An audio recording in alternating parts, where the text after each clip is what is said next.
Maleifua mai Samoa. Maleifua ngalelei au Setalia. Tai au manuia New Zealand. Awa uli matango fie le male o tere o Amerika. Manisi tafa le lalolangi o mafuta mai le mamalu o Samoa. Tai au manino, tai au tito ali tai au matango fie o le aso lua. Aso se fulu ma le fao Januari lua afe lua lima. Whaftai tele i le atua i lau pule wha soifua. Wala wha i mai le nei tai au fau. Whaftai fo i le soifua tulu i le mamalo le atunu e meise le malosi. Wa mawhai ona whaatino ai whaiva mati u te masania i le mamalo o Samoa i aso taitasi. Le anganga whaaloalo e whaafeiloa i atua i se sunga i au ona titofia le atua i so se whatatapuai. Lau se sunga le whaafeangai ngā le maut Samovi i ngō le atua. Reven e sau a sora viena le anama le whaletua i au pulasi. Sunga le toe ina le kalesi a lamo sato e fuata ina. Reven tele tausanga ma le whaletua i a matau aina. Pasta visita whelava i a mosa ma le whaletua i a vai tamasoali i. Pasta whaatiri matulino si a moa ma le whaletua. Pasta sanga le tuila epa ma le whaletua i a whai upu.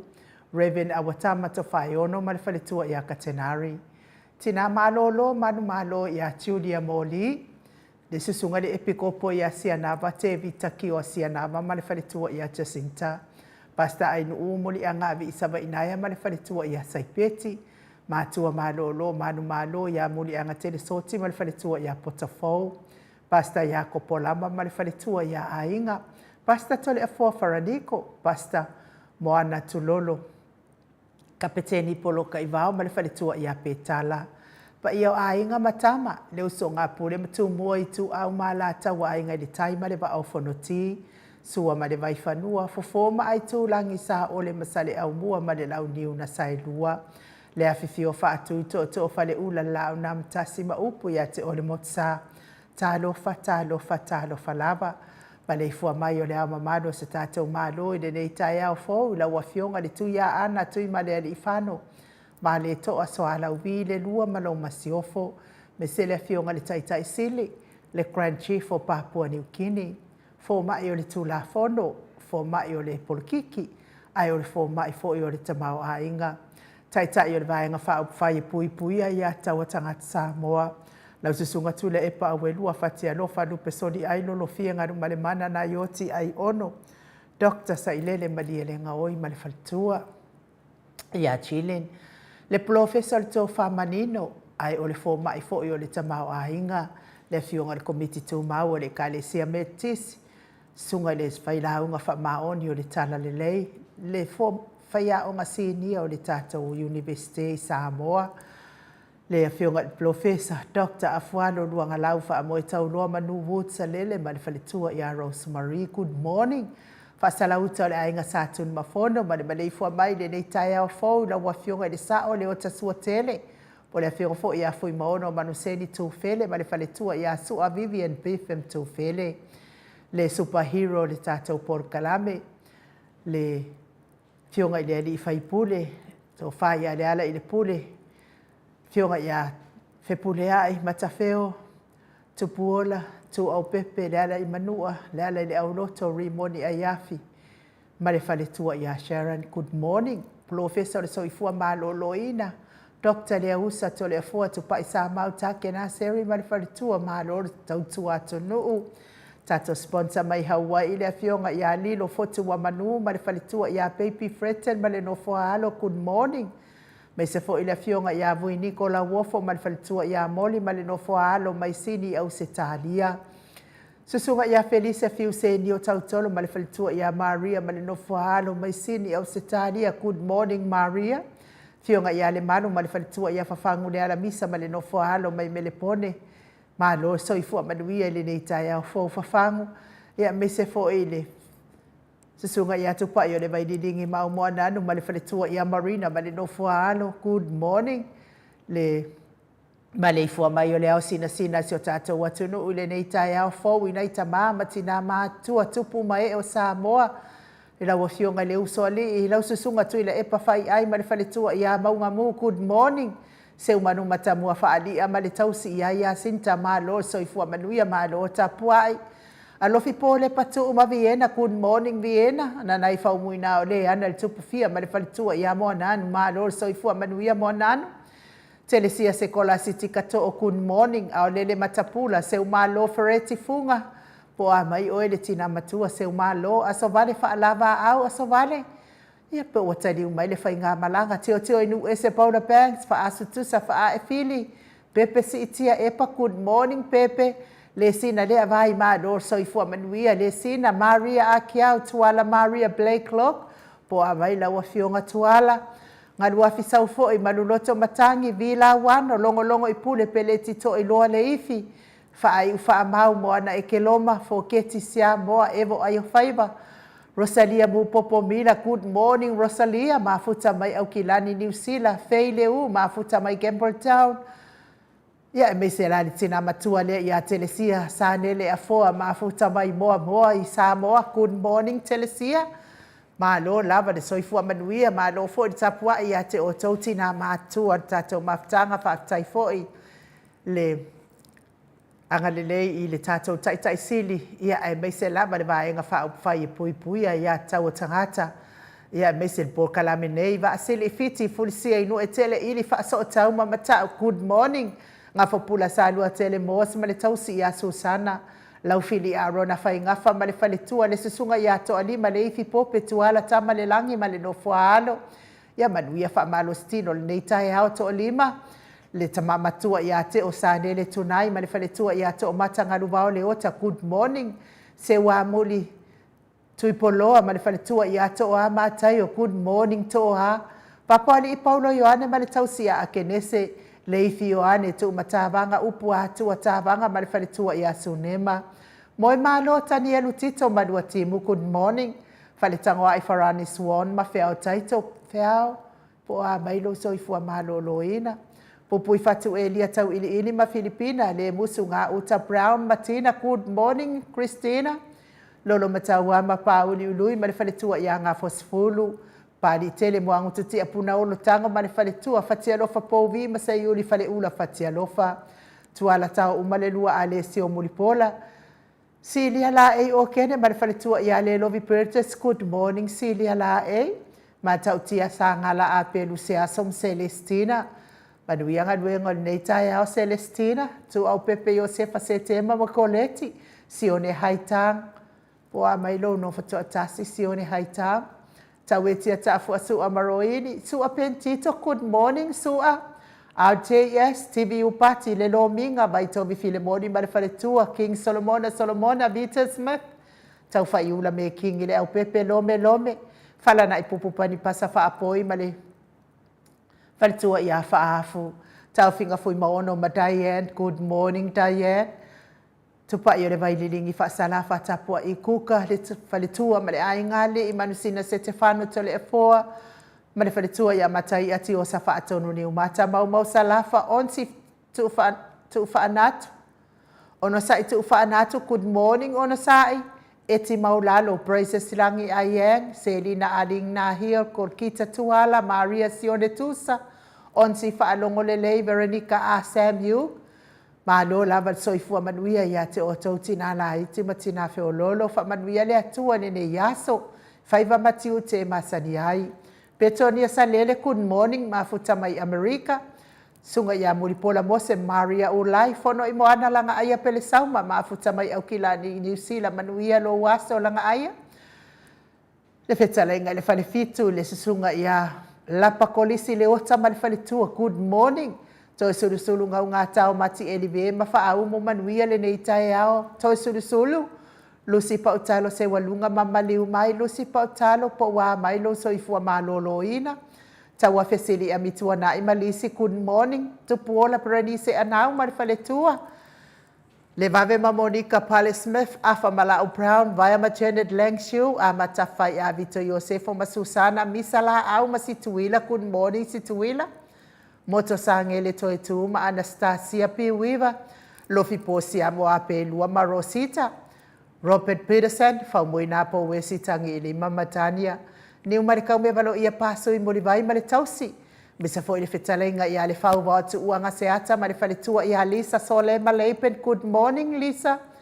Joseph Maleifua Matina Malol Soifua Manuia Fautua Lele Yosia Savina Majeni Tateo Fatia Lofa Vaina Lepa Kay Chelsen Kuka Malifalitua Mainu Woti Faumuina Sefosione Ma Alapama Mika Muripola Malifalitua Ia Filomena Nganga Eono Tony Taleni Malifalitua Good morning Nganga Eolo Papa Sama Lupe Soli Aifa Lupenga Malifalitua Ia Tele Masoi Loloane Misa Malifalitua Ia Oli Faumuina le alali au waa malifalitua Ia Lita good morning Lita Fitalenga le falifitu Ia le muaba ne emia malitausi Ia lei Tofilau malifalitua le au anai malifalitua Ia Lina Tiuli Fasavalu liu malifalitua Ia Faalongo Felila good morning Faalongo Tuule au talili Sua filikari mauli tabai Le fitalenga Ia namulau ulu malefionga Ia tawa le toa pelepesite tamasone fiti saifeloi tula epa taputoa Ia feta Le se fo il falitua Ia le ata awelua tavale fale tui au mua pita le au tutu manu lele ua sunga Ia elitise manu lele ua Luko Jimmy Ia me se fo talenga Ia talia oa pule loto mautu ua manu ia ngaluenga le neitai au talia oa Le susunga Ia olomanu usini malifalitua good morning olomanu Tuwain so alo tia good morning Tuwain Ia me se lava le tapua inga se matou e kalesia Katoriko ruti hio lau fitalenga le falifitu liu ngata le to fai le taulangi ropeti Stuart tole afoa Ia me se fo ili Tamaita Ia Elisabeta ite tamausu good morning le fitalenga le falifitu Ia me se fo il talenga il taulau niu lau tau whao no fia na umama na ia ma le fionga Ia sula Daisy ma le no fua halo Ia me se lava le tapua inga le sao Ia tamanu pepe sopo tafia mali I tonga tuki ma le faletua Ia peka paka tonga tuki manuia nganuengo le neitai au lau fionga le sao le fetalenga Ia sa mau le atinganga e ono soli tamali I te mani sa mau le tausi au le Ia mana Ia mai best ma le ainga le Mafuta mai Samoa ma lo lava le soifua manuia le neitai au fo fa manuia fo I le atua sa mau pisinisi o loo tautua ina isi o tatou atu nuu fa pele o Samoa ma lo Maleifua mai neitai au fo lunga le matou api o fo linga fa tai fo Ia te o tau umale tusi mai le neitai au fo Ia se kausu e aku tatou api po a winga o api nei fo itai au. Ia ai ni se ona ia inga wala fai mai fo I wha noanoanga nei tai au. Ona o le wala aupa ia le atua ia laina ia inga. Tau ia ina ia wha mawhana ina I le atua o tau finangalo wha vau. Ona o le to e se ai o e pele I finangalo maloto. Ia maua fo ini o tau finangalo matango fie me o tau finangalo lelei. Ia awato ia sona ia inga I lungo nei fonga ele. Ia wha manu ia atu le atua masanga wha mawhana ina o tau finangalo wha noa. Ile nei tai au matango fie le tai au lona se fulu ma le wha sa valinga o le nei tau sanga lua fe lua lima. Talo sia ia I le alofa o le atua ia wha mamao ni mala wha natura. Ia fe aisi o tātou atu no o Samoa. Ia me se fo I tātou e o loa au mau. I nei atu no mafuta mai le fionga I tui whaasina Perkin tau mau hido mai Amerika I lungo al mātou apio fōlinga. Ma lo lava soifua manuia le nei tai au tui. Ia me se fo Ia te poramika wha manuia le atua. Eni moana afoa wha aftai le mafuta mai ma se fo I mokesita loto mau good morning. Pio timu ma lo soifua manuia le falitua Ia Filomena Moripola mafuta mai I Melepone ma lo soifua maua le nei tai au fo. A me se fo Edwards fasi le fo I mafuta mai manuia lo tai au. Pea fo I se wai Marcela le fo I mafuta mai api o fo linga le nei tai au manuia lava le tai au. Angela Masoe good morning. James Tofinga le fo I mafuta mai manuia lo waso James Tavita Romano ma lo soifua manuia pea fo I sia Matila mafuta mai fo I nei tai au. Elisabetta Marcelin mafuta mai Wellington I New Zealand manuia lo waso Elisabetta va au vale le ana malo va au vele esle ana malo lava le soifua manuia le nei tai au fou pia fo lilieni pestawi sa le fo I mafuta mai havi hey good morning malo soifua manuia le fionga I faltua ia matai atio sa fa atonu ni umata manuia lo tai au le faltua ia to a matai o le wa fitu sfulu tau sanga lo na soifua ia malo soifua maua le nei tai au fou to a John KB tole afua ia manuia fo ilo wasa mafuta mai New Zealand manuia lava le nei tai au heni walese fe me le mafuta mai ai ta ua po toi mataliu mai ia manuia le nei yaso Joana Filippo to faiono ma lo soifua manuia Cindy Stars le yato ma lo soifua maua le nei tai au fo le fionga I faltua ia fa au mutali elive mafuta mai Queen Selani ia whaaftai whaafeiloa I mai whaaftai fo I mo whaamanuianga e meisi o le tapua inga. Whapea fo I principal tupe mama le mana ia ma loso I fua manuia le nei tai au fo. Le apai Pele pai lau folasa ma lo soifua maua teba nai good morning whapea fo I le tamamatua. Le tamamalo ma lo Reverend muli anga telesoti ma futa mai au kilani New Zealand good morning mes fo I faltua. Le uso ia timu au wa atito ma futa mai ele mamao tua maltato ofisa nei ia manuia ngalue ngal nei tai au timu. Ia mes fo I fetala inga ia lapa kolisi le ota le fo I ma futa mai le nei tai au fo good morning lapa. Ma lo soifua manuia I la wafionga I faltua maunga mu whaftai fo I lava I le whaioso whaftai mo maso whapea fo I maripaka ia po o nganga po wai sila fia fo ia paka fo ie mai o I New Zealand ia ngale mai ia tuloa ia ngale kipi aku le masi Whaia ia leo le poila to whaftai lava mo maleoso manuia fo I le atua I tawhaonga fo I ma Whai ngā malolonga mai nei sini Australia se o tuangane maunga mu. Ia me se le whalitua ia ruta lua manu lea fo o mafuta mai le nei tai au fau. Ia o le matou api leo fo linga le nei tai au. Tantonu fo I mafuta mai nisi to YouTube. Ia le I taunu mai le whai malu tai au. Ia tala mai to YouTube. Ia wafo ia whaafeiloa I atu mo o tau uma. Ai o le vi inga leo le atua tātou te whelosipi whaatati ai le nei tai au ma tango fie. Ia ma whaasolo solo I fo I tātou porkalame o le aso a tai au le ama wale amanoa I mafuta mai e le superhero. Tātou porkalame. Ia e longo pui ali ina fo I tātou po a fo I nisi whaopoponga o tala fau mai Samoa. Andra Lee, good morning.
Luas fuluma le fitu minute ua te ai nei le itu lai fitu I sini au se talia. Ia o principal tupe mali I lauli lea mana ia. Ia e mai au kilani New Zealand, maafuta mai au kilani New Zealand. Ia o lea e mai lona fina ngalo. Ia e ole ia whapea mai whamanuia atu lea sosoifua lea fionga ia se lupe vai lei fofonga whamole mole mai maafuta mai au kilani New Zealand. Ia o te vai atu I le suafa ia se lupe vai lei ia pei uma o ingoa ia suafa ia le a ingo to le foa. Ia se I tau nuu mai ia tatou wale lei principal tupe mali I lauli lea mana ia. Ia se I tau nuu mai le fionga le tapa au whaasina ia to le foa ia o na tau le ia I o lo finangalo ma lo mana onga. Wa te tira tupe ia o suafa ia o le a inga lea o sulupe vai lei ma sulupe vai laa. Ia ka. Lea o te whaanongo ia I le a inga lea sa mata a wha. Ia ai whamalo whaafitai lava mo le mafuta mai ma wala au mai tatou po kalame nei. Ia whamanuia fo I le atua I le nei aso. Ten tito ui ka lo whae. Ia moi malo tani elu tito ia manuia fo I nei aso. Na aso se fulu ma le wha lea. Oi, ia tasi fo I la lea whamanianga se I whaitau le leile. Whamanianga se o kuangange lea ngalo wika ia I kelo kaini. Good morning, I know Antole Afua and Mike. Whamaniatu le aso soifu o si o granddaughter o Lillian Peterson. I le sifunu le tolu o Januari luafe lima.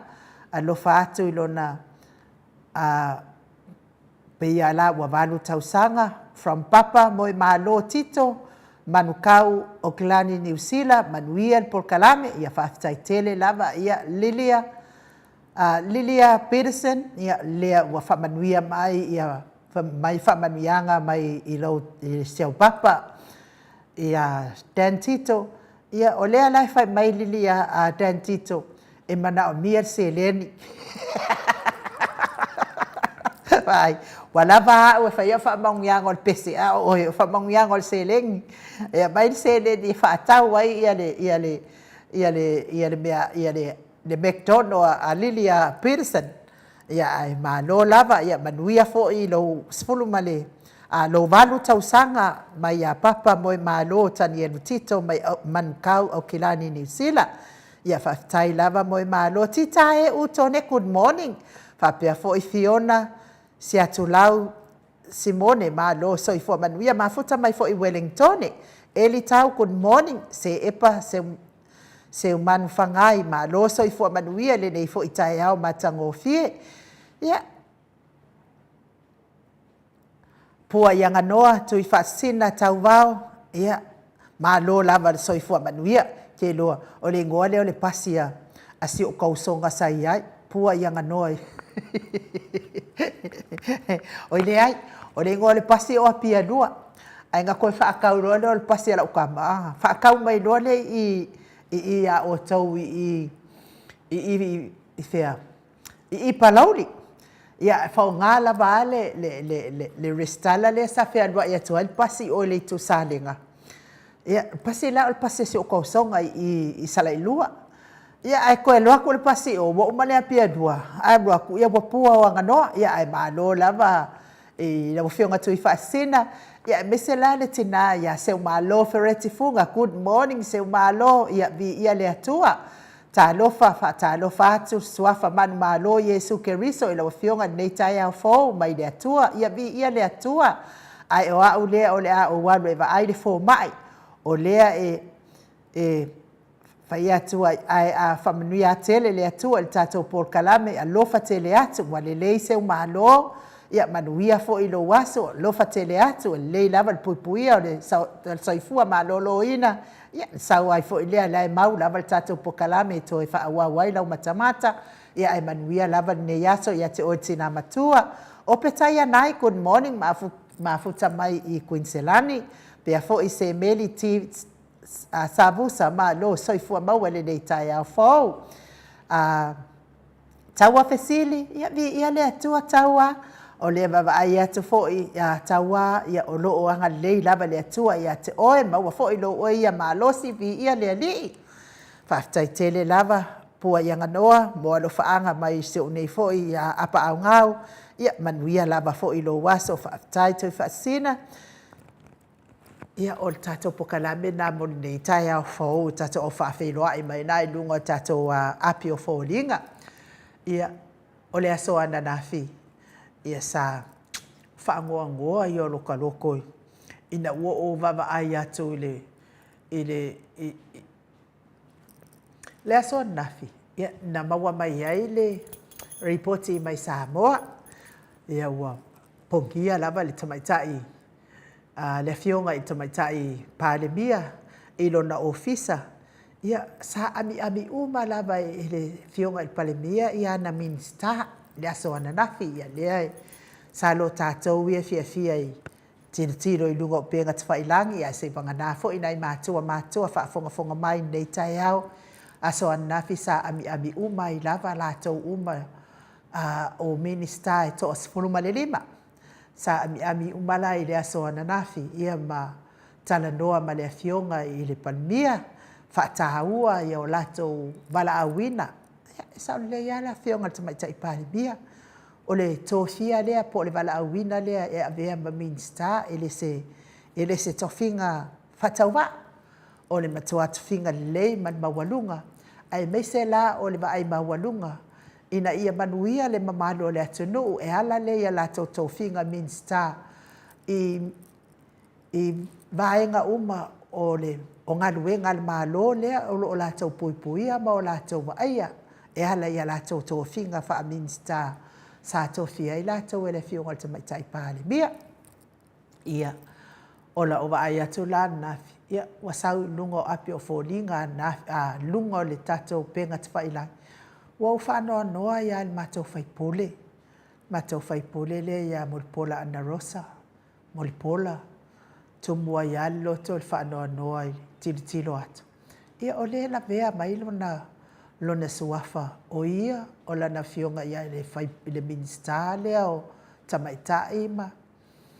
Tinama tamaitai. Ia lea i whaasoasoa ina bloketi lea i kaika i asko i inga kua i ako lātou miliona. Le fionga le taitai sili. Whapea fo i ma le minsta lea o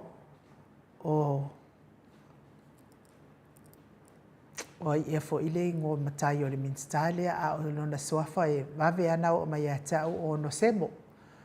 Ia tasina minsta ia whapea fo i la ma le minsta lea ia leo kalaki. Leo talaki. La tau nai to atolu lea na wawaai atu iai. Ua ave ia ile tusi fo ile wha malolo ma lato ngaluenga minsta. Ese ma lato tofinga minsta. Wha noa ia lotoi. Sa matau whaipule. O a tele i tal matau whaipule. Ai e iai ia mea leanga o keke e ia lea na o wha leo ina mua i lunga le sifo i por kalame. Na ana mea ia lua na utete e ia o le mea mua. O le mātou nuu atoa lava o e tasi lava le mātou nuu o le ingoa le mātou nuu o sala i lua. Le ingoa na le mātou nuu. Ai ai o na pito nuu. O le pito nuu mua e ke kawaku iai e ingoa i asi utu. O le pito nuu lona lua o sakapuku. Pito nuu lona tolu o salai. O i ngāla e fio aila o fio ngamaru. Ma le pito nuu muli. Ia o sa malala, e whahale le ia pito nu o se o mātou nu, o sa malala.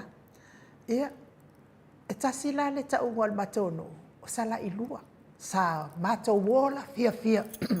Mātou wola fia, umai lava, mātou fia. Ele mātou nu ato ai, ma mātou pito nu, wai whai e lesi pito nu kala o lesi piko ngu. A o nā whamatalanga o le fia, mal fia alfani. Ana tūlai mai loa le minsta lea. Ke i lava ua umawaai aku, wasi uku. Wai ai le nuu watau o le nuu o si utu, nuu maawai o si utu.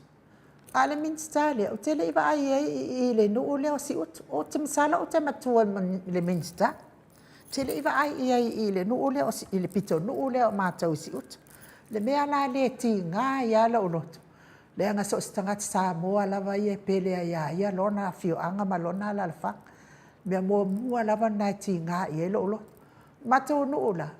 A fai mea, e fai uma wa e kau ia lumai i o le nuu tene. Mele le fio aina ua fio ngā mamat. Pai o tō. E ala na ufai atu whaapea. O ke kau whaalili a la kōwi e loko leanga ia kia. Ai le whaapea ke whai a kōla ua whionga mamanu nga mo ia ili le iwa o mea pesto. E ala ngu whaapea ngā aku ke kau whaalili aku kangakai e loko leanga mai ia kia. E o mea umala, e whai umai luma le mātou e ti le nuu tene. Mea le e ia le pe o ngā tatonu. Ia ngā o mai ia leo pito nuu ia au tawhai. E kānong kōra e mai le ula lea. Ua whai ai o le mea le po mo le iai pito nuu leo si utu. O le mea la le, ke ika ia i le mea le, e le sao. Mea le sao ia le tau ma whai mai ia tangata ia wha sao. Mea la le lenki ngā ia lo uloto. E le whapea lau ke le ika fo i le langi, ke ua wanga sala i lumo le atua i lo uwita stangata le ai lau te le ita. Ai pei o le mea le lai no te te, ka ulale upu le te. Pei lau le mea le lai no te te, iai le mato fai pule lea. I se singi anga mea ia sau. Ia, whakua fai pule nge ia nga ngawhi le i wha iangi. Sa o ai esko inga fo i le le mango i kongon fai pule. A le ua aku fai ngai mea piko silinga. Nga whaale e kongu le makongu. O le mea la lea o ke ea iai mea na te whaia mai a lua. O le mea na o te tele ai tele. O le mea le na alu saini Hong Kong. Lea na tātou wa ai o matua iata. Sa la lau mo spekpa a o i Asia. Le fe whaataua inga lea na whai. Lea lai fia i loa. Po ai e ana whanua ia na saini lima ai le sui lea. E fai ele fe whaataua inga lea la vea i male ula leo lau. Ni wako baba ai la o to i e Samoa. Pau ala nao me lua lea leo na o te tele i ai i matou whai pule. E le kalawhia ngai, ia, masano i le iloa ke lo mako ngu ua o la kou ia ngat ngofo ama oi pinko. A oa au la leo ke milo kuai i mea ia e hala i mea i tau whasala launga. Lea lai mafua ino o tau tala. O te tau tala tila, ai ola ai ngod whai pule lea a mea o le matonu e whaasala. O kou sila mai no kou whaafonga mai le matou koi kikia o ainga atoa le matonu atoa. E peu ke ainga atoa fo ila mai le matonu. Lea ngā mō mea hoa au tangata i to a tele au tangata malesi mea. E le ai ma se mea so se o utau tala i lunga por kalame le e hala le matou whai pule. A o mea ia wo ai nela to ainga ave ia utono le matonu ua ave whaafia. O mea se uma. A wala au mai nela ia le mātou fo ia ainga watoia o se utua ngane le nofo mai. Ia ai ese ai fo i ma ainga fo i e kausonga kulanga whapenga. Ai pe ia to ia se utua ngane to atasi a lea mafuta mai oi. O le. Lea lai wala au so o mai a ia la se utua ngane ia kia uma whakwai oi. Ai ma se mea o se ai. O mea na e wata tangata na ia o mea na waftango fit na le tua ia yolo leo. Batu iai ia whaupunga ia whapea nā watau whaitau aima ai le whamaoninga o mea o tau tala ia nai lunga le pokalame mo te Samoa vi ingo le atua ia whapupu ula le whamatalanga ua o wa ai atu neila o le sa wai man matau whaipule i le lisi lea o tangata fo ia e lango ina lauri lango lono winga la o tangata ia lango ina nei lauri o tangata fia e lango le solitu la fono la uli le na fai ko kwa ia o ke ia ma o te wa sao ai fo ile le woso ke ku le me i lo wa ai atu le matau fai pule e lango i mea le anga la uli e fai sia fa masino mai o tau Samoa pe ana fa apela o tau fai pule le na te lango ai aua o le tamaita i pale mia o le tamaita a oia o le tamaita i fai pule e tatau na fa atau i tamaita a fio e lango le fio mai le tamaita i pale mia o le ala o te vai toi o le sa wailo na suafa i le na te lango ina ia la auli ma na solinga tu la fono ia fai o ke makua yo wofo ke ofo whaamanga i runga i le langi le ato ai ngā whaipule le. Ai me se fo i whai ia minista ia e o lango ma whaipule uma ia e o lango ia lauli. Lona winga, whaipule nei o whaipule a mi o whaale tonu. A mi o e manana o e maua mea uma i awala pepelo ma awala pio pio. E manana o e milionea i awala pio pio ma awala pepelo. Ia, se kiro se i o ifo ala e whai pe a whai o le, kalo sia. A ia toi fua se tapu ma ia toi mawale anga ngasala mo ma o e wha mawalalo ta mai tai pale mia. Ia ma wha mawalalo atu le tu ma lo na au mai anai. Ia o le wha matalanga atu le na. A umal malo tai au ia ona toi la lea ua fio mai whai malo tai au nei lava ele ia mātua le pese. E mo mori atu ai o mātua lo whaanga mo le mamano le atu nuu. Ina ita matina o so tua ngane. O e o lo mafatia pea i ngase o le tino i le tau mi ai le whala efu ma le apulpulusi o te o whanga i so se maota, so se lawa. Ai mai se te tono maota ngase. O lo o tau si ai le tele o le soifua ngase le malo le atunu. Ia ai mai se foi le soifua matua o le mamalo o se tātou atunu o e wa ova atu ma le fitu se folu tau sanga le soifua. Tau ia ina ia ngalei le atua whaivavenga, le atua tali tatalo, le atua o whaamalolonga, le atua e tali o tātou manaonga ia so uma tātou te tatalo ai ma le whaatau anau. Pa i ifo o na aawanga le lei pa i atu. Ia malango maluina ta o tonga tinga o le nei fo i aso. Ta wia ina ia anga le lei le atua i ate o tau malava. Ai o le vi inga leo le atua o tapena ina le insinia e momoli e tuai o maata walofa anga. Maasiasi atua i fo i ate o tau mo tau whanga tinga i le nei tai au fo.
Toi sfulumane lua minute o Natale o le itula e valu I sini au se talia. Ia o le vi inga na o le atua e momoli e tua ia lo faanga I le tau mia I le fala efu ma le apurpurusia o tau fanga o tamatina o so tua ngade e mese lava ina I whana upele. Ia mese fo I le soifua matua o tama matina mātua. O e ua o vātu ma le fitu se fulu tau sanga le soifua. Ia tau ia I le alofa o le atua, le pule ao. E fesoasoani atu I tō mawhatianga o le nei fo I aso. Lea ua mafuta mai lea fionga le tapau whaasina I ato lea foa. Lea nganga whaaloalo I whaafeiloa e la ua fionga le tuia ana ave au malanga. Tama whaasausau a le I tu malo o le na tuina atu I au le tonu mai pea. Le whaululunga o le ainga malosi. Ne fo I lau futalainga I le la ulu o le taulau niu.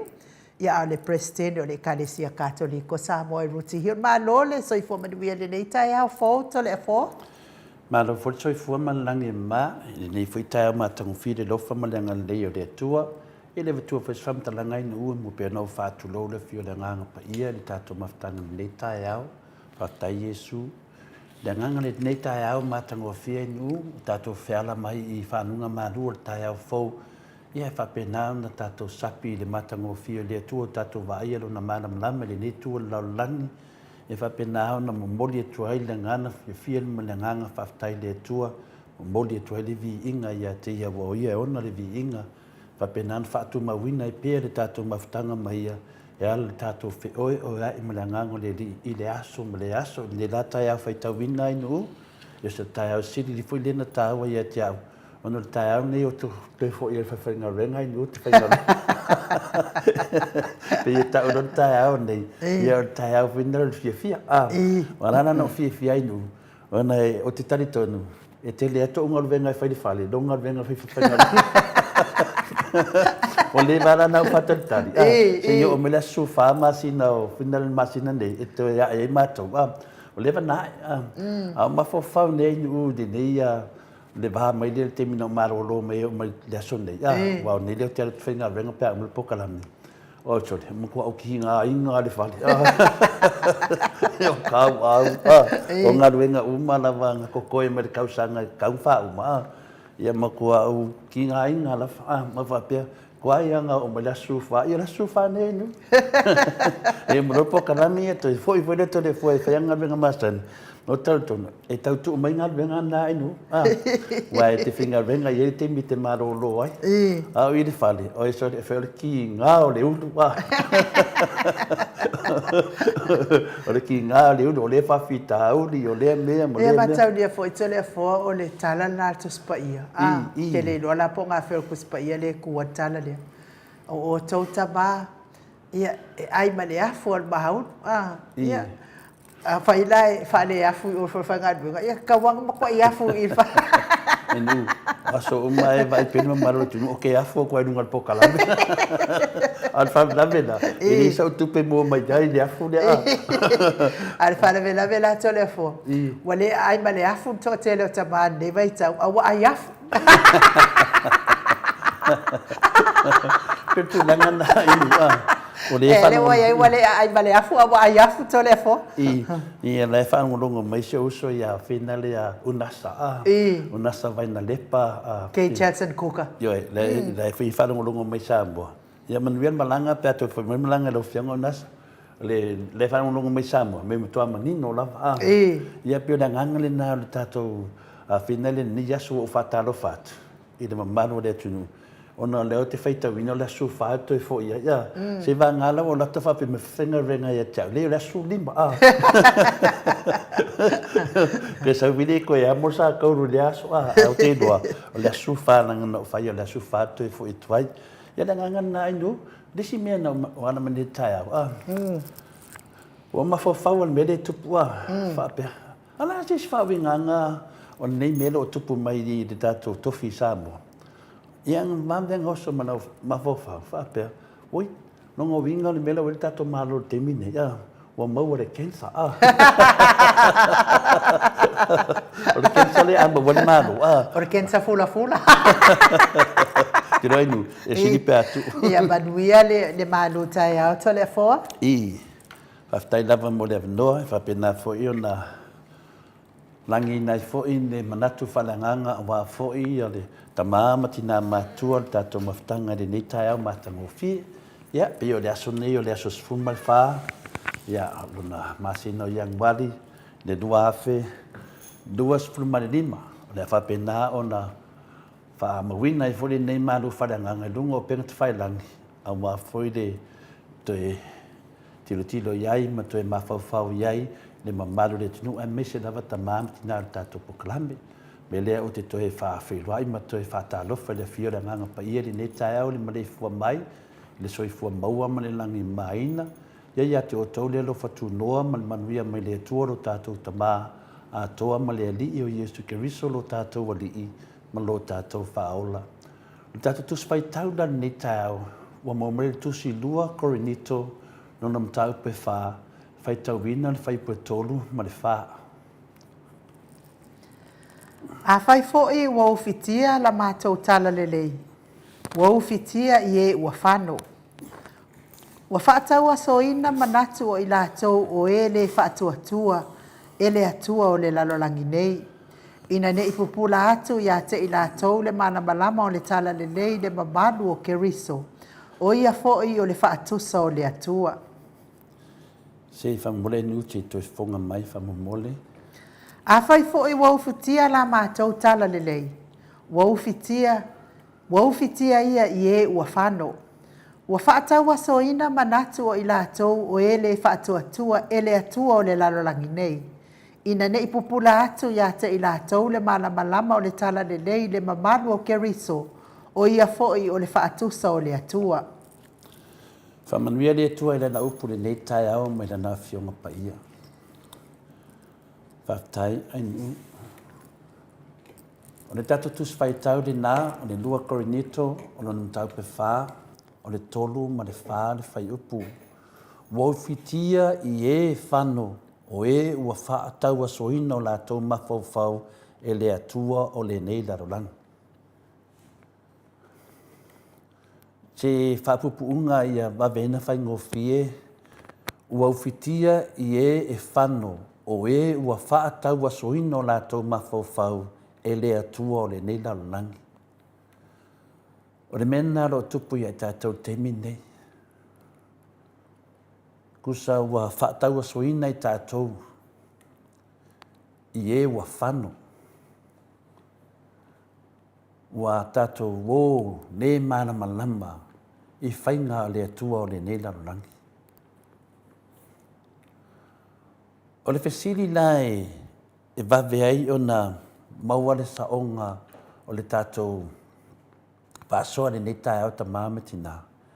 E moni ea o sātani le atua o le nei vai tausanga. E moni ea o sātani o le atua o le nei vai tausanga. Mai le tele o tausanga na tātou whio lai, wa e sea nei tausanga, wa e se fuli nei vai tausanga, i mea o lo te tupu mai le larolangi. Ai me se asio tātou atunu pele o Samoa.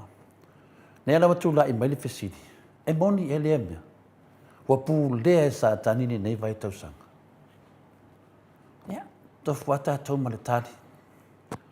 O le mea moni lava, o e uma e te ena Yesu Keriso, o i lātou na o loo wha lango lango. O loo lango lango ina le wha ato sina le tia apolo, o loo pūlea le leanga ma le vesi le laulangi. Ia, o le mawhauwhaunga le nai, e tau tali ai le nei whesili whailawa sina onga o le whesili. Neu tātou loa tonua mea lo te tupu. Tātou tala noa i mea o lo te tupu. Ma le ata na tupu le vaitemi o Yesu. Ma tua atu o Yesu. O le mea moni na, o e umalawa e te ena Yesu Keriso. O i lātou na o loo lango ina le whaato sina le ti apolo. O loo pūlea le leanga ma le vevesi. Ia e, whaingo fia lava pe a whapea e. Whaama maa leo tātou loto, tiro to toa le mea o lo tupu. E tu tusa le leia ma le mea o lo tupu mai sio tātou atunu pele o Samoa. Tu tusa le le ata lea lea la tātou mata ai ma tātou whaanongolongo ai, ma le mea lo tupu mai si o tātou tofi i Samoa. E moni e o sa tani le atua o le neiva i tausanga, o le fesili le nā. A whaila e moni le nā mau, o whea o lo tupu ai le nā mea, a e whapewhea pe mawhai o na tātou whaato i laloina le mana le tia Apollo, ma lana malu si anga le mitai mai. Ia e. Ia. Tātou anga i rea fionga pa ia rea tua e sosoani, mau mai se tali o le tātou fesili. O loo moni mawina le fionga pa ia lea tua e whapea, o le atu laulau uma po le lalo langi, o loo i lalo o le pule e satani, ma o ia fo i o le tau whaase siti.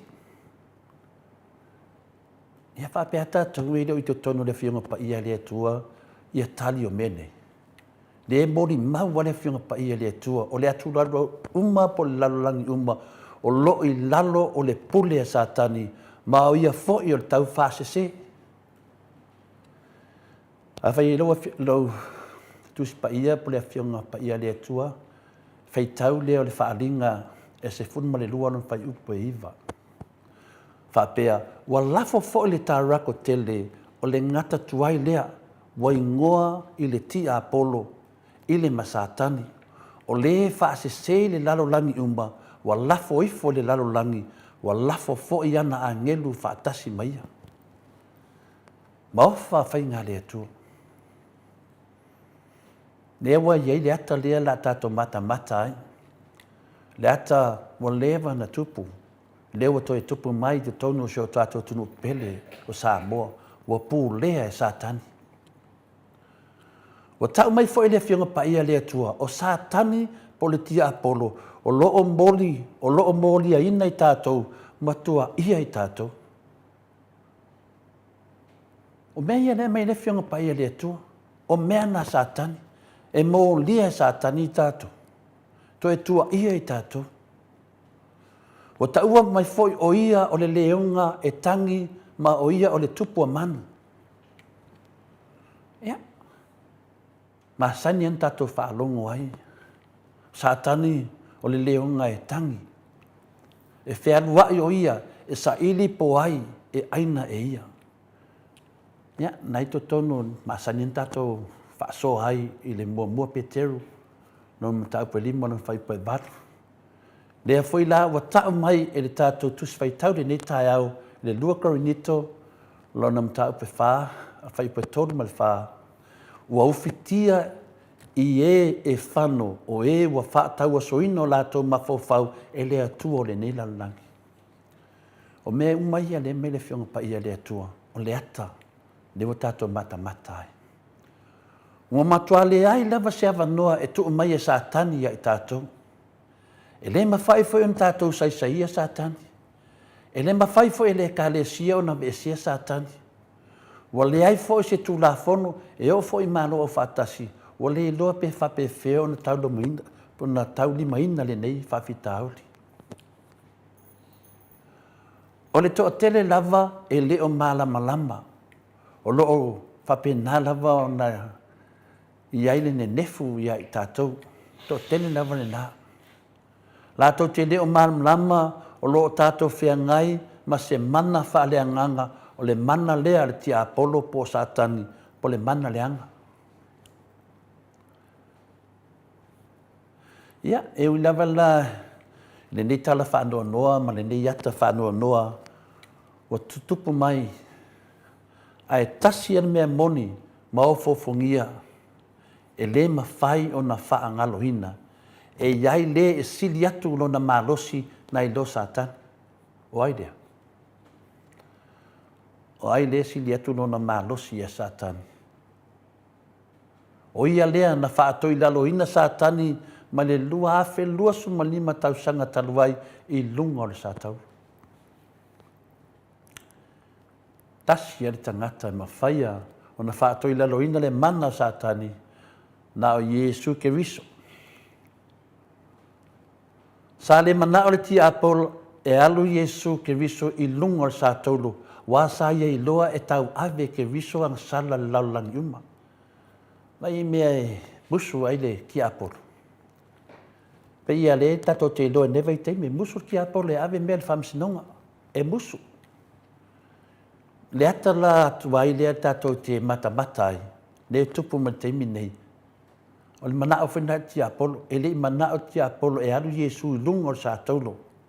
Wa i loa ti apolo, lo alu Yesu e tau ave o tato vangsala. Sa whetalai mai le tuai mai lunga o sa taulo. Au te alofa ia te oi. Au te alofa ia te oi. Nena whetalai mai e le tua. O te manao e whaamanga loina wangsala. O te manao e vea oe ma uo, ma uso, ma tu whaafine, ma i eisi aso tātou te mafuta ai ma oe i le langi. Oi la tau te ena ke riso o lo i lalo o le whaato sinanga a le ti apolo o lo pu lea pea le leanga ma le vesi i le lalo langi. Nonga vinga e te misi lau mai Yesu o la vea o e lau whaato sina le na. E dine maua loa Yesu nonga vinga lau e la vea i le toa tele o le tangata ti apolo o lo pu lea le leanga ma le vesi. O whainga le tonu umma, o soli tu la fono umma, o mea leanga umma, e mai le atua o le nei tupulanga. A leo tato iai. Leo tato iai tonu na warwai temi o tupulanga o ta whili sau noa ti apolo. Nā o le tasi lewa tangata e mawhaino whea ngai ma ti apolo ma o Yesu lea. O le la vea i fo i nā o tato wanganga. Ia, ta māma tina, a tato le maua Yesu, talo whai ai tato. Ne ai moni mau le whionga pa ia le atua, na lafo mai sa tani le laulangi nei, ma pū lea me uma. O tato wa ai ai le whainga sa tani ma ti apolo lo whai ai tato. Ia, ne uma wale tari. Na o Yesu lava e whea ngai ma ti apolo. O ia whani nai lawe ina o tātou ma o tātou anganga. Ia, manueni aso ta māma tina uso matu whawhine, whiwhia tātou te whitu wha i le whionga pa ia le atua, whawhtai whamania le atua ia te o tau, manueni aso whawhtai ni umo le wanoa. Mahalo, tai lawa whionga ta pau whaasina tole a whoa, mo le mahalu tai au, nei fo i tai au, ia maua pea lo mahalo si mai le atua, mes fo i poto ma le malama. Ia ta pena ai le mahalo tai au al whaafonga anga le malo le atunu. Mo le whaafitai le atua i lana upu whaala e au, whaamalo si au mo tātou. Le fo wa mai whaala wa i tele, le tamā malo lo, man malo ia muni anga tele soti. O le mau al tuspa ia, e sili le mahalosi o le o loo i totonu ia te i tātou.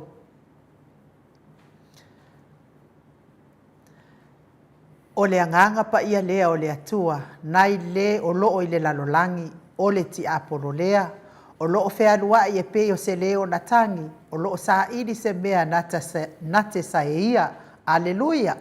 Ia o le whala wa i tele mai nā, mai le tata tamā, malo lo, man malo, ia vi ia le atua i lana upu, mō tātou le nei fo i tai au. Le vi inga leo le atua i salani ai lana whionga pa ia, whaangasoro pēr tātou pokalame pe o na masani ai.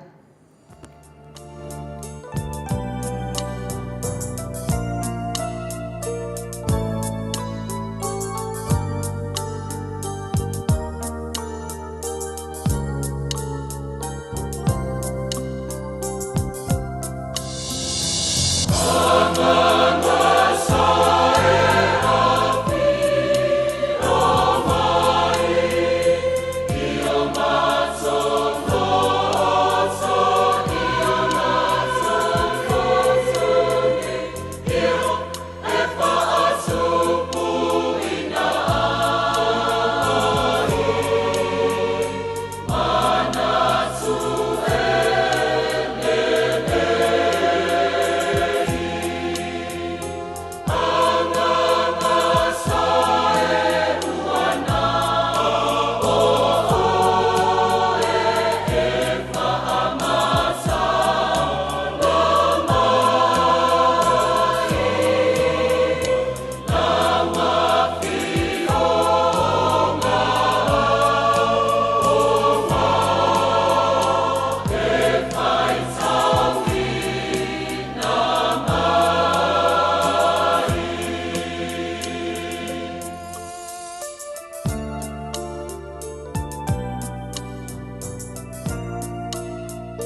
Se fuluma le lua minute ua te ai nei le tu lai malu I sini au se talia le vi ingo le atua na tapena ina le kalesia me totisi mai tanu ngā manono. Salani ai le afionga pa ia le atua pei o na tātou whaalongolongo ai le nei tai au mi ia le ali I ona mi inga. E sanga wha mawalunga ai pea le alofa ma le angani leo le atua I le tai au ma le tai au le aso ma le aso. Talu ai to le afoa o lea sa moli mana o mai I se pese mo le whaamanuiaina o le aso whanau o silupa vai nei I New Zealand. Ia o le mea la le to le afoa ia I le I tau mai le whai o silupa vai nei mai New Zealand. A to ai foi ma le granddaughter o le whetalenga ia moe maalota ni enu tito I nei sini au se talia tamaita ia Lia Peterson ia ua malu tau sanga lo na soifua. Sa atoa I le aso anafi le aso sifulu ma le tolu le malu tau sanga o Lia.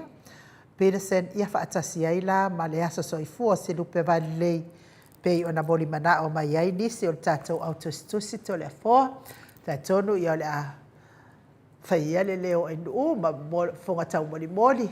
Tātou au o paanga uma le maot Samoa vi ingo le atua mātou te whaamanuia atua I foi I le aso soifua se lupe valei New Zealand.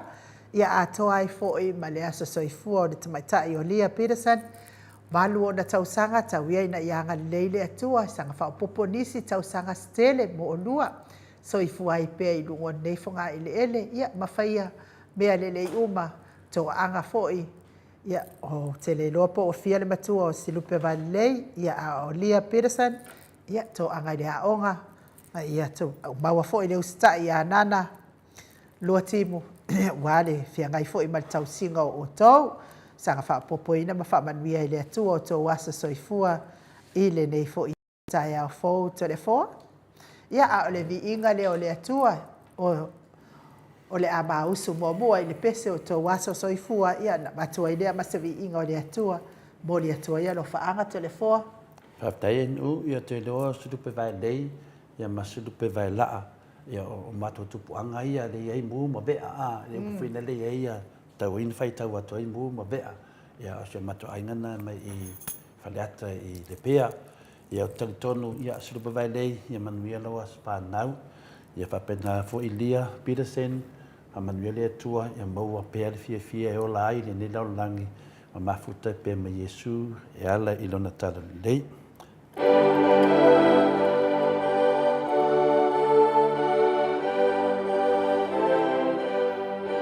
Happy birthday to you.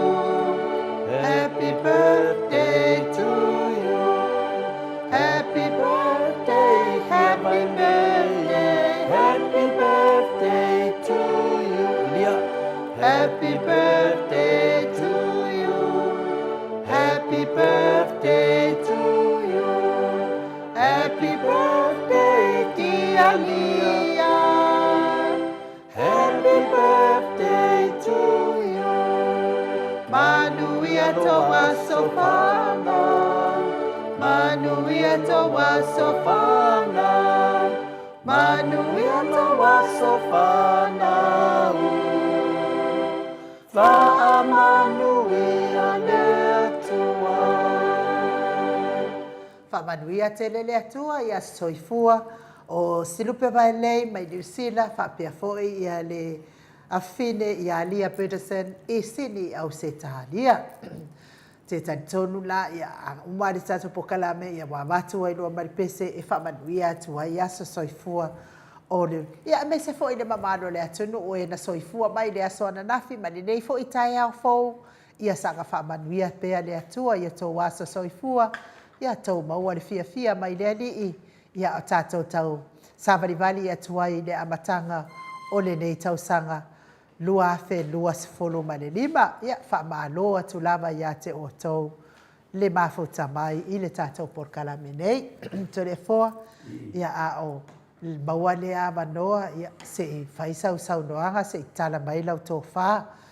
Le aso ananafi lea sa whaasolo umai ia minister ale a fionga ale tātou malo I le Fionga fo i tamaitai pale mia ia wa fo i sa lato saunoanga to sai ma lato tofi minsta pe ona yaile fa fita uli utula i mai tata ufainga ma lo le ia nei to le fo ia le o te baba ayatu isi minsta ia tolu ia pe o le tu ma yaile e kisi isi minsta ia tolu ia a e o to tele lava o minsta ia le o te tonu ia le sa o lo lango ina pea le fionga i le taita i le fionga i le tamaitai pale mia ia me se le fai ngā mālolo tu la i mai nei a le fast te baba ia tu la tu le foa pe fo li ngā mai wa sfuru ma le lima le situ pea ia po le sfuru ma le tolu fo i walanga le tu ai le ekisi le si a sfuru ma le lua tu ai le ekisi le situ o tolu le ia a o le si vaenga uma lai ua angai uma e lango ia me pepelo la uli to le fo Whaftai nu te loa le nei mta upu ia lo whapena ua ni wali e le tātou atunu nei teimi ua lausi la fia ia le nei mta upu paul mea e i vaenga tā ua e au pena malamalama ai ta mama tina matua pe whela na e whaalia e nu ia e tō tolu la ia mista ia tu lo lava le fafunga le maro le nu ia ko tu wale to i tu lo lava longo vinga a kalo le ko ise se fa moi ia wale si me wa pinga kwa o le saperi tu lo ia polengila pole fao por sa mala e ia lo mana lava ai a ku lo ko ia o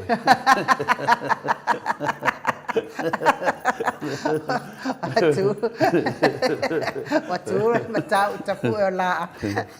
Nu ia ala foi se masanga ese ia la vea vo ia pe mukulo lima pe mukulo vai pe kaelo ulu wa me uma pe kongi foi se ala ia le vanua ke manga vai ia le vanua pe ke manga vai vina pe ave fa mai pe mo me foi la vea ia la ka musinga ola ai ku lor ko ia oe ia le se fa mo pe ia vo manga fina ia mena la ia e toru la tata miska ku er ko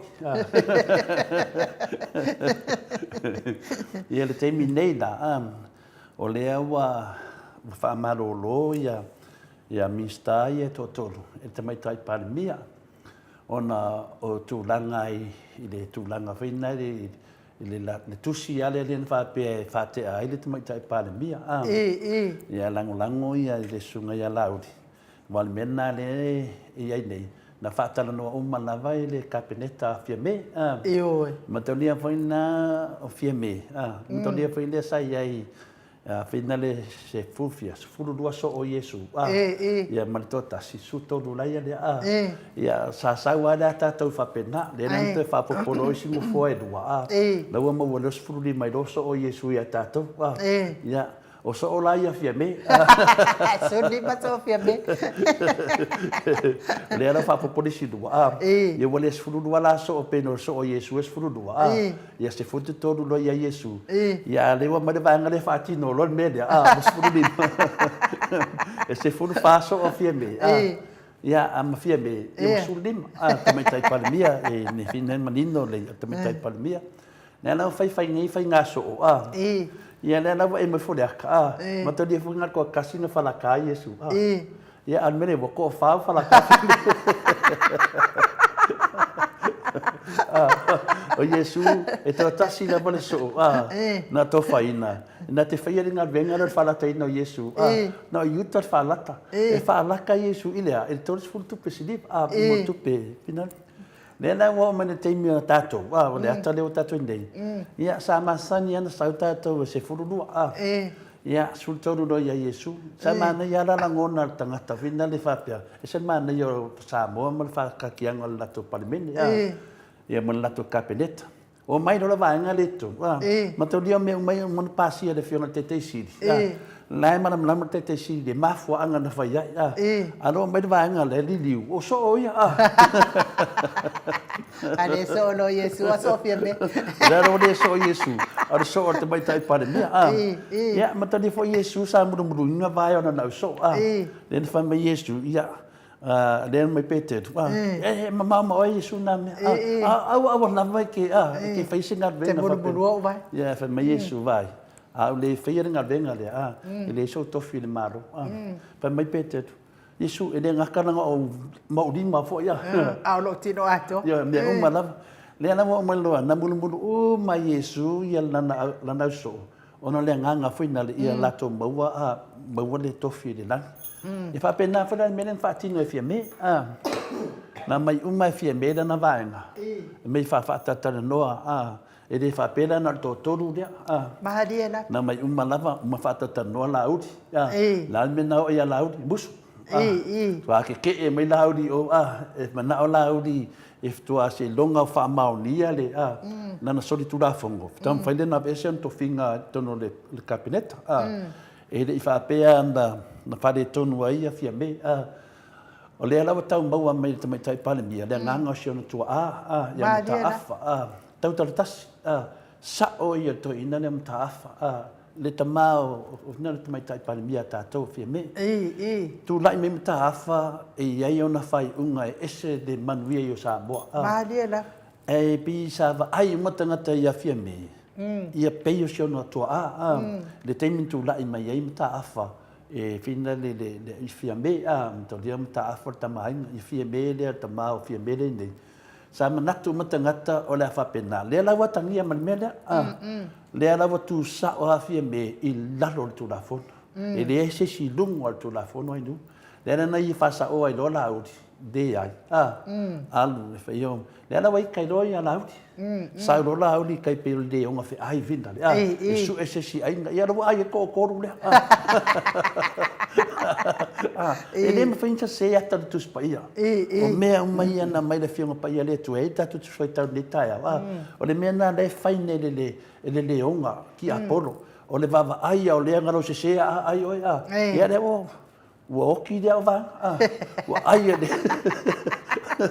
le la fai ngata tu wa ku wa ko e vai pa na fa punga e mala mai de tu wa wifi di to yam si me de se manga va o ia o lea na matulai mene wa se fulu lima ami mo fia me se fulu lima lea ia na fai ele fai unga ba ade fatala no ina fia me ele do fia me sao ma diela o malea sao ratu de sao wa va nga o mai ko ke le sa sai ia ai pena kurang esir ko koru de ia la bota to do de ia e fui lua lava ia le minstale o mulpola mala uri tele o me fai o le mea ia le minstale ia foi la uri ia na foi minstale fiti na foi la uri o mea o mala vai le minstale ia na foi minstale o Hong Kong le mea ngaru sei me fingai o le foi e sua fala uri o mea o malane ia o le ala matua tato va ai o malane ia na fai tala mafia me ia la mo sa mai de sito as fulu la mo sa mai ia fina de ia les sutas ai de sa mai to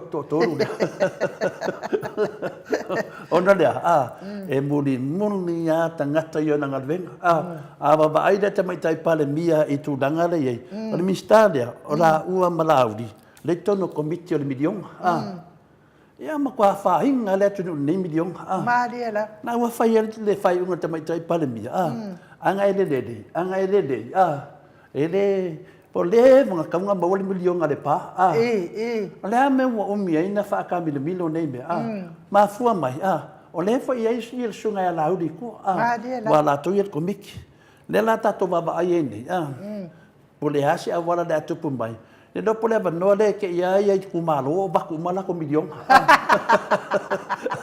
yo o le wa safa fi me na pepelo e laudi da tu no le la usa nei laudi faila na vaenga le vaenga la le laudi le malama le tunu o le vaenga pepelo le na o le vaenga le na le wala to fase se ina pepelo le tunu le na mai nei tu ia atofia me ala malama te mai tai pare mi e le ama se me o le malama fia me e lo le malama fia me e no fati nunga no to finga le ye fati alaudi o ma fate alaudi fa ke ko fare ia o desi da mistare ia yo fio o toi dupe ia le awa malama le tunu ia fai unga le palemia de namista le afida le simistale o oi o le kala la tau fele I milionga na fai ar fai unga te mai tai palemia o te le whamtalana le te reo ngasu e whapupu whape wa kuore ko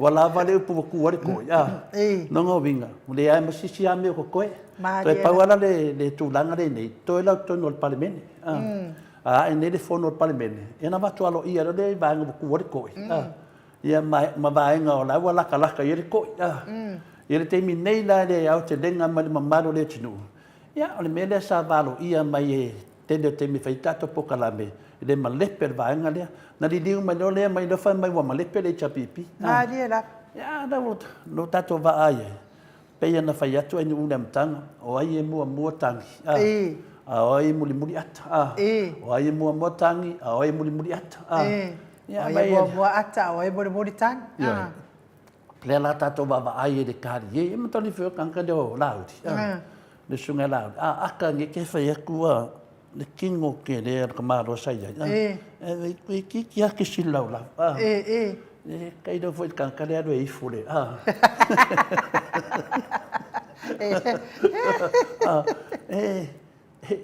mo toni le ai va se tangata e feste me fa pena ya uma kua ova de falwa ko ki si lau masalo anga fa pe ngale koru vai lau le ngufo le ngufo vo pau ya fa fikai ngufo vai fa vai ngufo atari mafia wasao me pepelo ma fa matalaina ya tu le epa ki fa pui ma no me fa pende yo o levo manga was pasala o ma ya la to vai ya le chef yo pa ya de tu mo multi apollo fia wa isol le ke milani e de ko mana ro ki apollo ka lo fa ko ru de ya wa ku wa ko la fa ta tali fia me po wai na va tangata e fa ta u te mai tai palemia me le o le fa ta u o ko finga e va ku lo ko finga fai lo longa venga olha o er ka si merda tu era va ko finga alaudi ese me laudi fai de la wata vai ni ele va kuan ko finga laudi de fai ni fau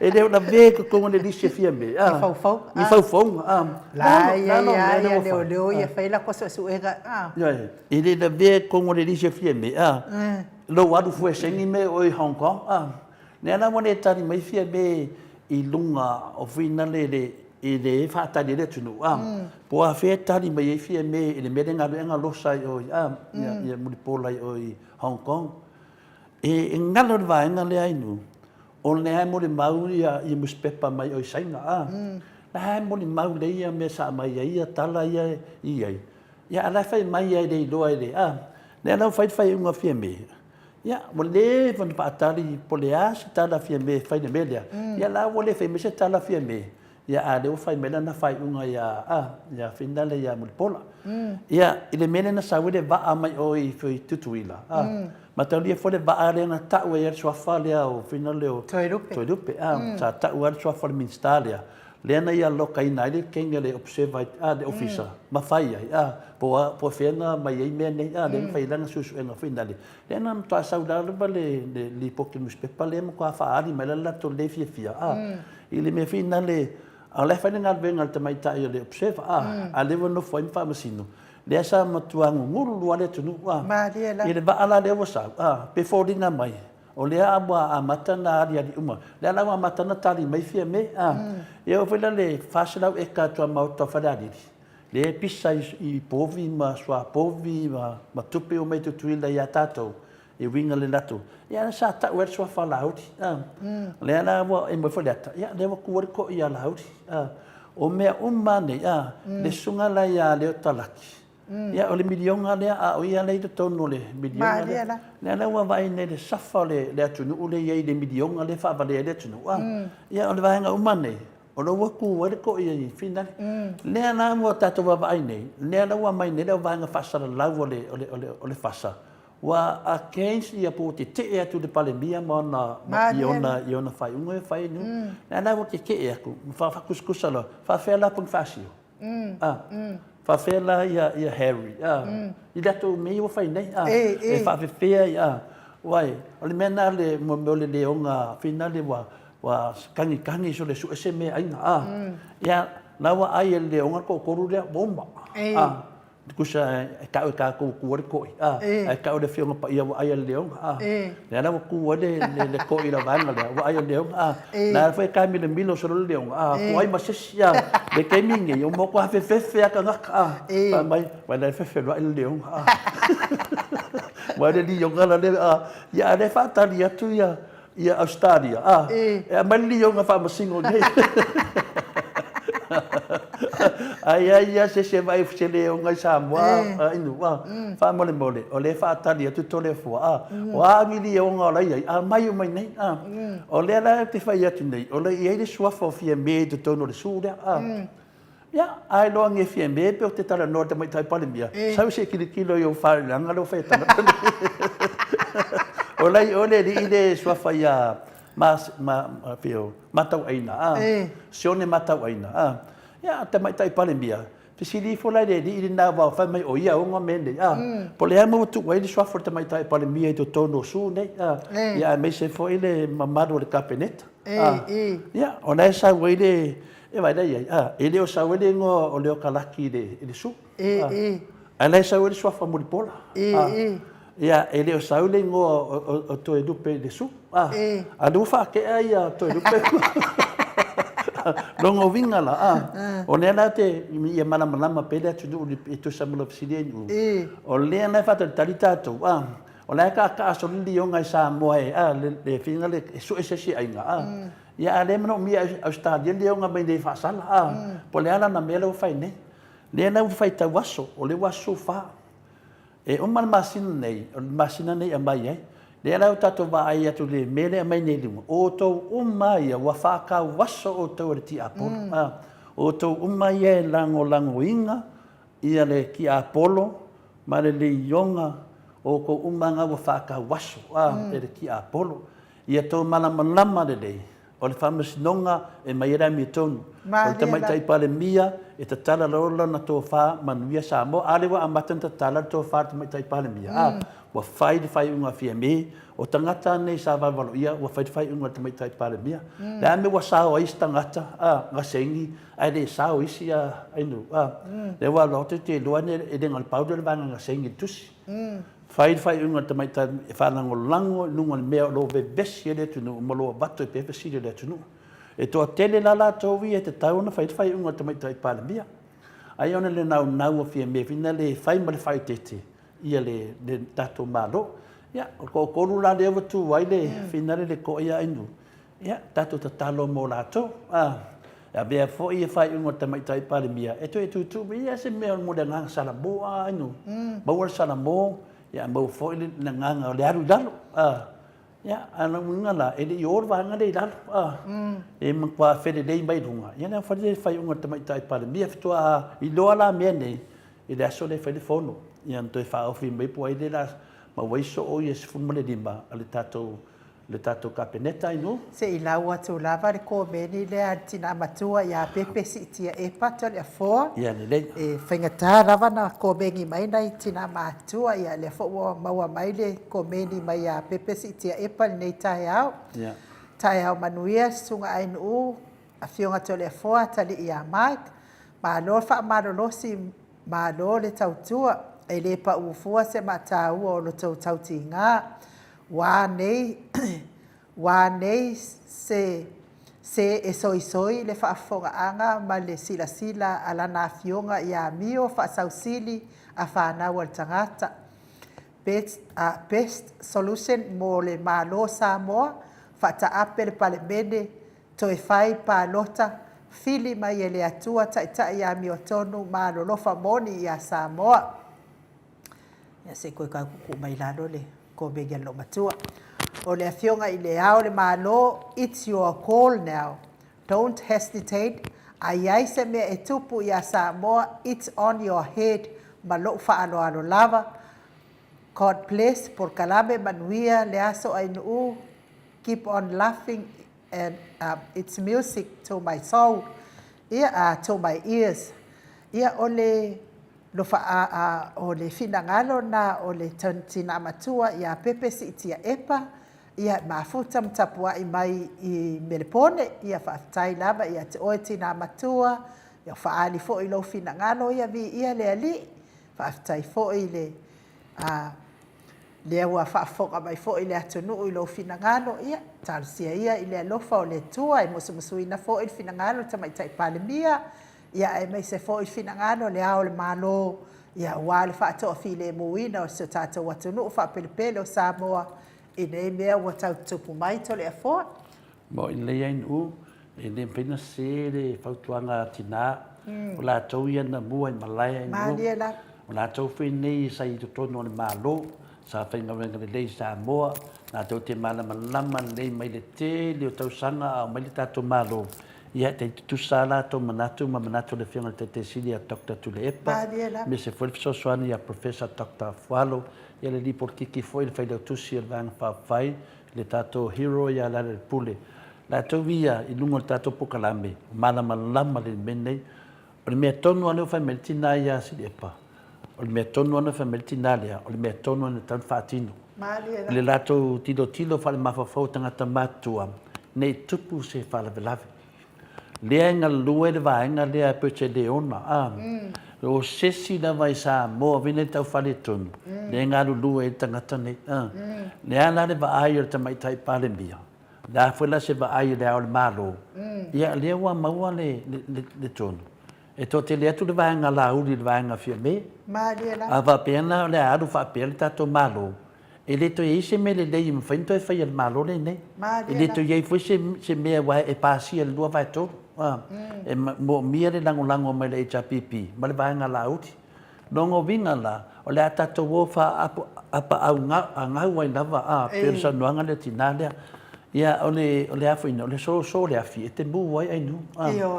E le tūlanga le nei, o le malanga whaianga, e te mu ia. A watu waina whai se fufuanga le whamoe moe nei ai nu. O le mele la tupu, le mele te whape tūlai mai se whalawelawe. Le rau sau noa ia, e le tina ia e pa. O le hao le malo e tua ia. Ona o ia, lo ia I le malu si anga, e whata ape e palemene. Whatasi e mele lo ia sidi. Whatasi e mele tamaitai palemia. Peo sao no ele whionga te sidi. Le teimi nei la, o le toa toru lea, o lo whata tadi le tunu. A le vai atu I le mele tam whai ia fia me e whai. Tam whai fia me tam whai ia wha uma le, wha uma pere tau sanga. O le mea ia, le ara ngā tato te o e wha mai mau le teimi te le. A le teimi nei a ai atu laua tupu mai whalawelawe. O lani me tauna whai. Po fōloa manua o lo wha pena o na ele I pina le malo te rere ua mea teimi nei. Na winga o le teimi nei e ta tau lava no tu le loto tō wha. O lea e se mea o tato wha atali I le ao le malo. A tato vai le ao le tato malo ainu. O langa male lenga lena whai. Lena wha o ngai le whamasina siti. O se ata wha pena le la ba ai ele tunu. E unto e tupu mai ainu. O le ao le malo. Na ia te ia le malo si anga. E whata ape le pali mene mua. Ai vai. Na watu le male lenga le malo. Ai to eve ese. Ai se amina to eve ese le male lenga le malo. Le temia na eve ese le male lenga le malo. Sa whanga loa le unga sa tiu le na whai. I por tato whina whamasin sidi. Whamei le unga sa tiu. E sori wha vai, sori tu la fono. Ai wha ngā pia. E wha lango I le malienga. Ia po le male lenga a le hao le malo. Samoa mea I e wha. E au penta tato manatua le tala wha sorpito. Whamei le unga sa tiu. E sori wha vai, e sori tu la fono e wha maungia. E leto e suia, mausali. Le tau e tātou le whainga mālo lea, lalo le whale I e, o le whainga mālo o paunkaha. O tangata o wha maungia le lato sori tu la fono. E saua loa le marisiusi o sātiu. E wha o ngā, e wha lango, e le male lenga a le ao le mālo. Lea la lato e tupu. O le mea na tupu mua, ai nu ai toi tupu foi. Le la wa o martemi nei na ave ese loa le al malo lo na marelenga. Saulo satiu fa lango le marelenga le wa ese.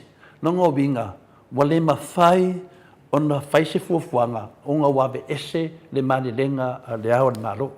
O fesiri tele la iai ma le whātausanga, ai se a na toe ave ese ai le awhina le malilenga le malo.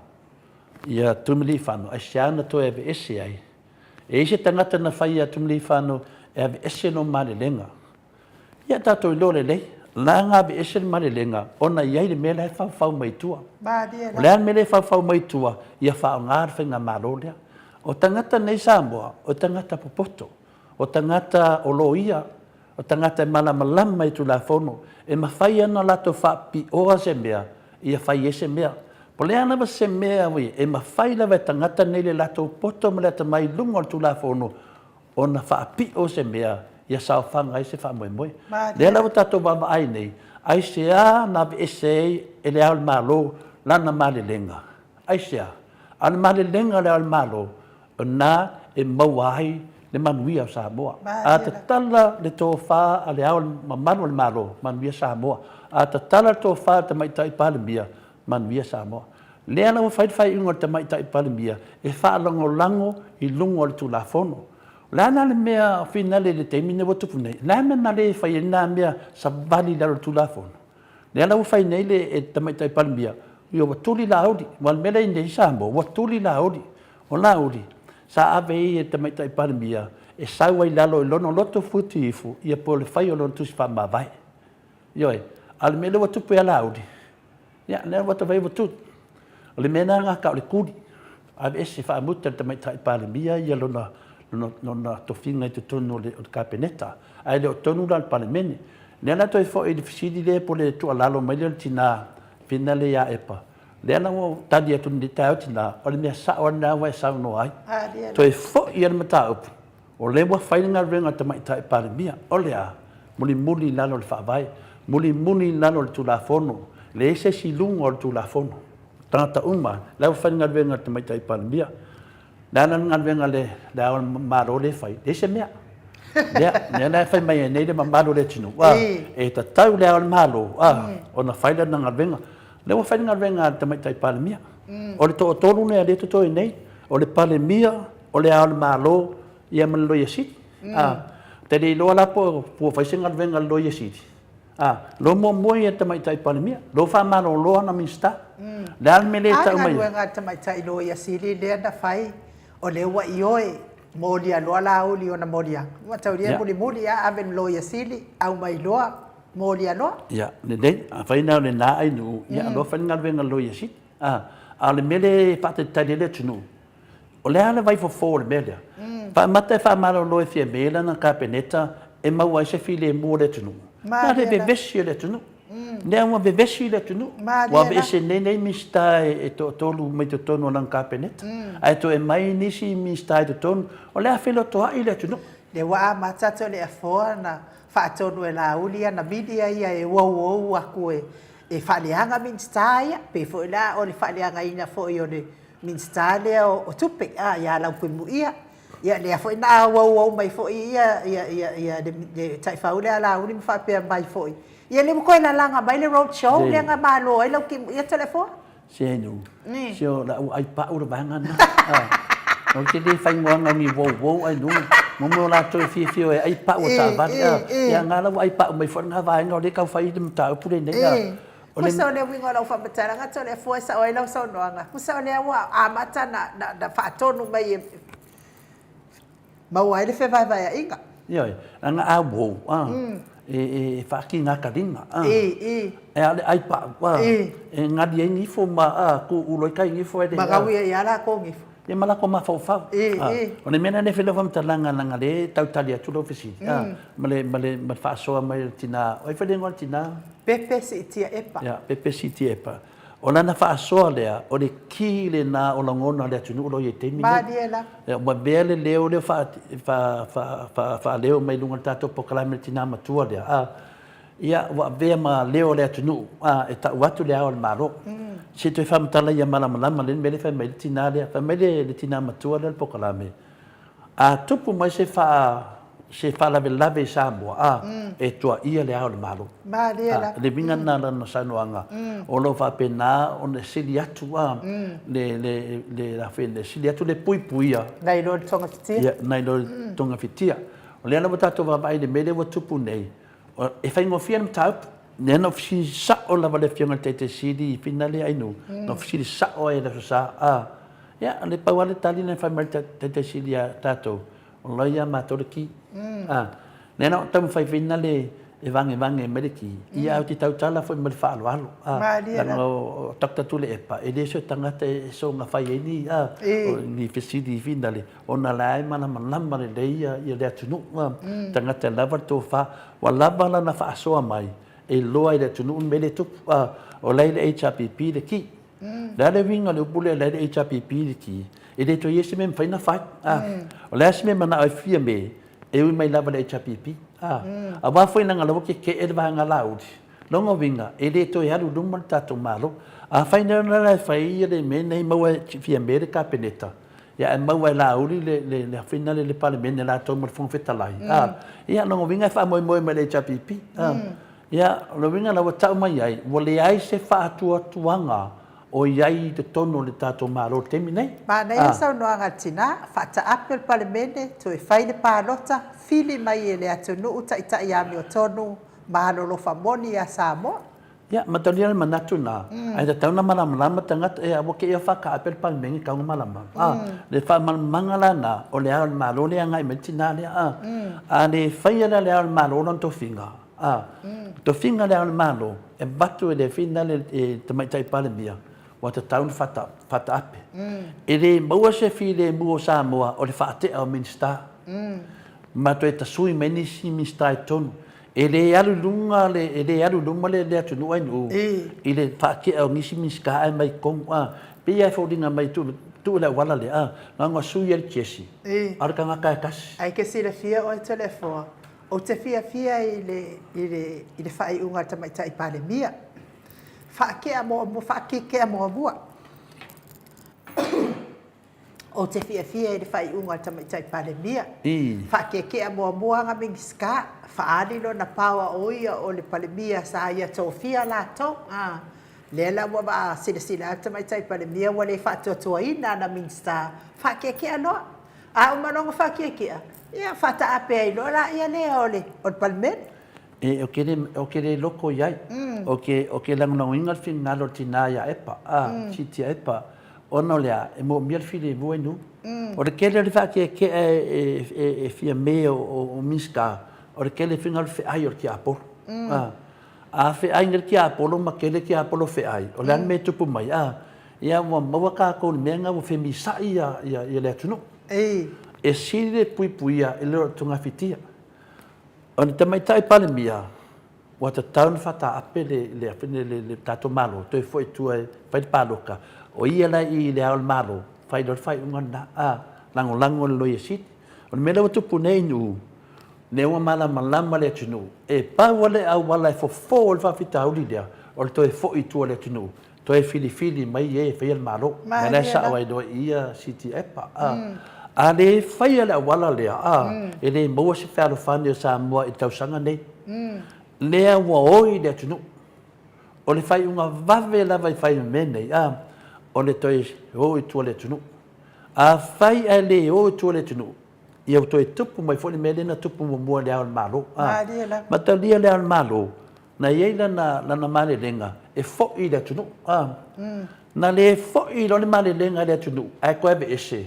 Le alang kako safa ma le whātau sanga nei. Le ana watu ma le tau sanga nei to e tasi tau sanga. Le ave vesi ale atunu. Ona le male lenga le na to e vesi. Le whalawa to e maua le wanoa. E to e whai e whoni male lenga le ao le malo. A whai la e le avea le ao le malo ia le male lenga. E le avea nei le atunu. Ia e to e tupu foli me nā inu. E to e vesi fo. E whia loro vesi le ngal kolomi ska. O le teimi nei la, wa fe ai soro le ona le teimi nei. Le mela lea, au whaafonga mai le ao le malo. Whaafonga mai foi mata mai tai pāle mia, ia me se fole loia siri. Talia le whautuanga Samoa. Talia le whautuanga Samoa. o le foi wo man fisilingia le tatou pokalame le fionga te sili la se fina ngalo o latou ia e tasi ale mele mai tu o le fide mu ta talo mo fia me Mariela. ia tatou talo mo fia me le wa fai unga fia me o fa marolo min sta e le longo le lei ai ngai no e le longo le lei tu malo e le longo le lei foi pati ia o ai ni si le la fa marolo wa ti le vesi ale me sa o ai e tau si le fide mu tatia ia tangata maona se toi fo i le tunu ona mai leo toi fo a to me uma te minela ele marolo fo i la uli ma la toi tu e o fo i la fa sala wale ale fa sala e finale ai pa usoro mai ia ele marolo ia ki ngang fa ko mo me pa fili eu aka eu lava ngali ona le on mena la sa wa ka sole le ki apolo su enisi ainga pauanga mele tu por termina inu o le tele nan fa tatia umil mata pulea ya e to e tupu le mele na be se tu mare lenga o le termina nei e le fa pe ave se tu mare lenga mo le se mare lenga fa ye lo fa le al malo ya Samoa la wana lo me tona fa o ke makoi o ofo nge ya o tole fo ai umalo na sfopta usanga ile isa nga duenga sa fa ya mo Samoa tole fo foi le fisilingia po aina fai le al malo e se le mare lenga o aina fai le al malo e se na mare lenga le na matalia fo ya le temi ale na to le lufu lima lufu wono le vanga le ai batu e lo la ia le o le msio ia batu le al malo sei le lan sa lo wa lufu wono wa mauti no mo mang sei le al malo tati e malo idumba o le fesili lainu o aina ve se al mare lenga le wa le fa me no to e se mare lenga le al malo le na to sa o le al malo o le fesili tele na Samoa le temi nei o ai na Maleifua ai na ve se mare lenga le al malo a wo mana sengi le al malo e luasu mo le ono le temi nei la nanga e lote lo me le ta fa mai ai e o fole loto pe a uma le lima tau sanga le singa venga le yo le inga venga le al malo ili uma fole le lima tau sanga nu ta tu sa ile to pa ni tau sanga e abatu pe le tu le al malo e a fai do fai uma o le wa yo lima sa mo te mi nei o fia me e do ia te ia malo na ola na kapeneta al parlamento le mo la uti ia le HPP o lo tu le bale le te mi nei la e wale ai se fatu tuanga whainga maro fia me o le mea sao ala tauna whai le temi nei o le fata ape o le palemene a toi fo i tua e lea tunu le alawa mai tua lalo le tato vaenga ia le ao malo o le iau lima ai a tupu mai se mea whape nei ai nu le ai tato vaai atu na le kaa le fili lei nei ia o ai e pau ia e pau le ao le malo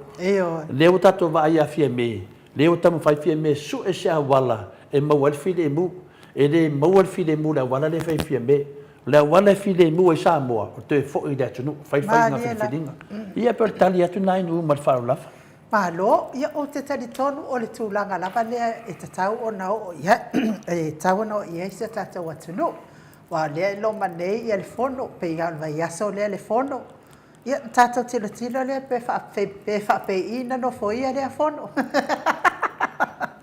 ia ai o te tali tonu e o le tūlanga lava lea tau o nao ia tele fina ngalo langa le mamalo lea tunu e me se lava ia tatau tu lea langa le malo le tunu wa le ngata le fionga tai sili o le sa avea mo pale mia i tau sanga i tele le o sau noa pa lava le vai fofo o le toi fata ape o le pale bene ia le fo wa sau noa mai tina matama matu o le pokala mene ia me se le tunu o e sa nga lulu e malosi mo le atina ina o le lei o se tata wa tunu o Samoa toi fata ape le malo le pale bene ai toi tofi mai e le atunu le pale bene a Samoa to le fo ia pe le fai we fa pena o no lo te vai atu ta te mi o te alo te fenga ben ta tono fo ia o le fai unga le tato pokalame mo le tai ao le aso tai ao a uma tato malu tai ao pe o le ola ma se malosi ma wale avanoa le fionga le hero ia wa mataulia o le aso nafi le sa tele ai tele o mea ia sa fenga ai ma le fionga i le tamatai pale mia ia nei la aso le aso tai ao te tonu ia le maua mai en talaboni ma le fa maoni ini si fo ila sanga o le afai a le te mai atu fai mai si sfulfitu le sivaenga, sfulfia le sivaenga, ia sau a le aso atai au tonu, ia o le a saunoa mai ai le hero toe update mai tātou I mea o loo tupu I Samoa. Manuia le mātou au tustusi whaatai tele o tau whinangalo mātango fia, ia ta au fia I pe lunga o tau whinangalo whaitau waile mamaro le atunu, whapea fo I lunga o le YouTube, whamanuia tele le atua mo o tau le ne iaso. O e o loo mafuta mai tono whalewhai ngā nuenga, manuia lava ngā nuenga o le ne iaso, pui pui o tau mai whaalavelave o ngā nuenga. Ai mai se fo I le au ave pasi, le au ave lori, le au ave upa, le au ave taxi, ia whamanuia le atua maua le matala, mai se lava le ave pasi le HRPP Army, talainga ngā fopula sa lua telemos, ia maua pea lo malo si a wal whafoina o pasi la popoa fo ie, kama ia ave aitua. Ia pe o pasi ia sa whaatau o tato HRPP, ia manuia tele, mawai whaaleika ko pasi. Oke kani ko, ka ko pasi ala ave Samoa awa, ia le whai ngā pānota. E au mai ai le au pānota. A whawhia pasi ia le whai mai ia, le whionga kai siri. A whalongolongo mai wā, ngare I pasi o le malo, koe whafo I pasi. Ia, ai mai se tapua inga sunga I whawhianga inga mawhale tua I maota malawa. Leo sina si o tātou watunu I tamama tina matua tupu mai o Samoa. Manuia mafuta ma le anganga pa I o le atua e manuia ai ne yaso. La tau fo I whaiwala ngā mai, e asi mai nei a inga I sini au se tālia masa se maenga. Wha manuia le atua I tau wasi a singa. Ia ai, wha soifua ia Samoa.